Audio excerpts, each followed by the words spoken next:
How's it going, everyone? Welcome back to the channel. So I uploaded one day and then I kind of just didn't upload, but I'm back to making daily content, back to making daily videos. And again, you'll probably see 2 videos every day, a short in the earlier morning and a full video in the night.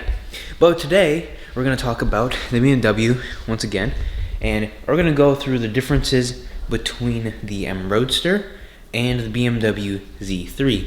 Obviously this car is based off of the Z3, but it is a completely different all-around car. Let's get into the exterior, we'll hop into the interior, we'll start the car up. It hasn't been started in a while actually, so let's see if it starts up even. So yeah. Alright, first thing notably, the entire front here is completely different from a normal Z3. This is much more aggressive looking. The splitter comes out, sticks further out. Previous owner scraped this car, but it is much more aggressive overall and a little bit wider as well.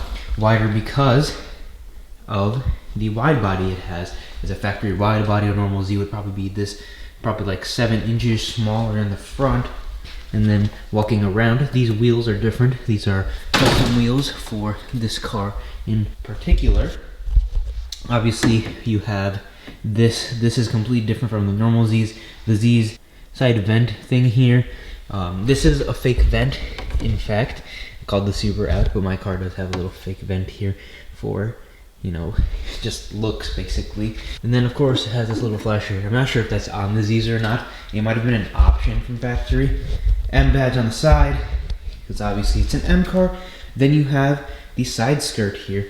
The side skirt is different from the normal Z3. Normal Z3s is obviously a little bit smaller. And then the obvious wide body in the rear here. You can see how far that sticks out.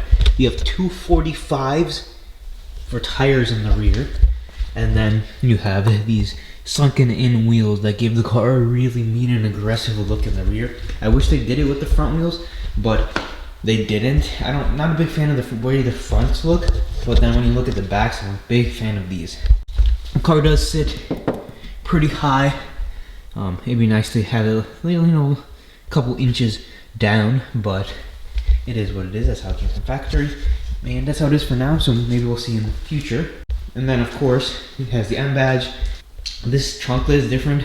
This brake light, if you go look at normal Z's, they don't have this brake light here. It's a little bit different overall, and just slight modifications and slight changes. This bumper style is different than a normal Z would be. And then of course the quad tip exhaust, which is basically a signature on the M cars. Then of course on the other side, it is exactly the same stuff, obviously reflected.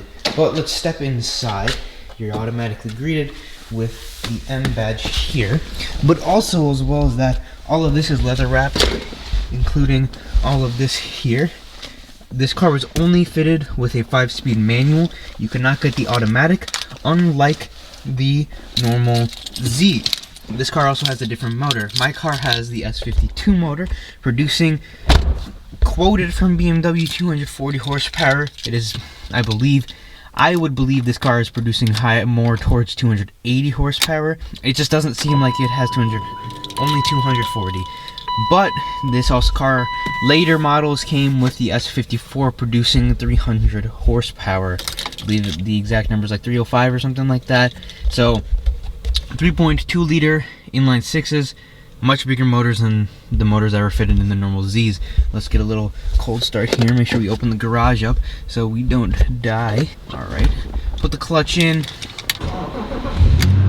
Fires up, no problem.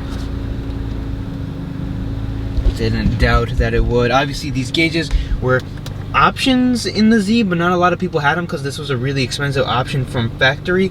So these gauges, this is an aftermarket stereo, but obviously these gauges are pretty much in the M. You've got the M shift knob here. This is going to get replaced probably because it is wearing out a little bit. Window controls in the middle here. You've got these nice, beautiful M seats. They're the bucket seats. These are very similar to the E36 M3 seats. Obviously everything is basically leather wrapped in this car, but let's step outside and just listen. So the car is pretty quiet from factory, but under pressure this car does sound really, really good.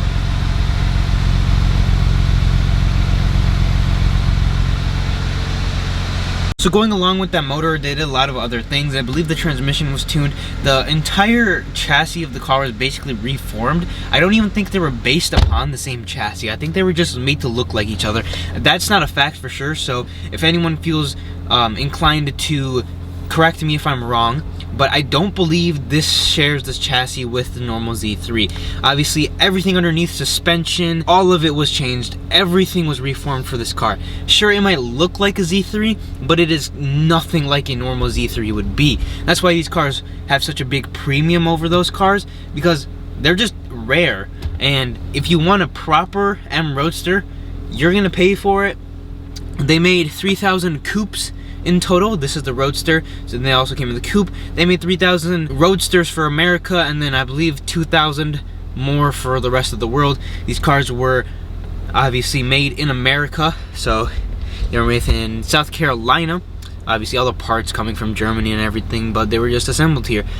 Not sure why. I'm sure if I looked hard enough and did enough research on it, I could figure that out. But this is basically everything I know on the top of my head. Obviously this car is a fantastic car. I just wanted to make a video about it. It's already dark outside. The sun goes down so fast, so I thought I'd just make a video of the car. It's been sitting for a while. But that's about it. Those are basically the main differences that I've noticed. Obviously driving dynamics and all of that is completely different than a normal Z would be. I'd love to experience a normal Z. I've actually never driven one. These are things that I've all heard from journalists and people in the comment sections telling me and everything like that. But that's all I have for this video. Make sure you guys subscribe to the channel, leave a like on this video, and I'll see you guys tomorrow.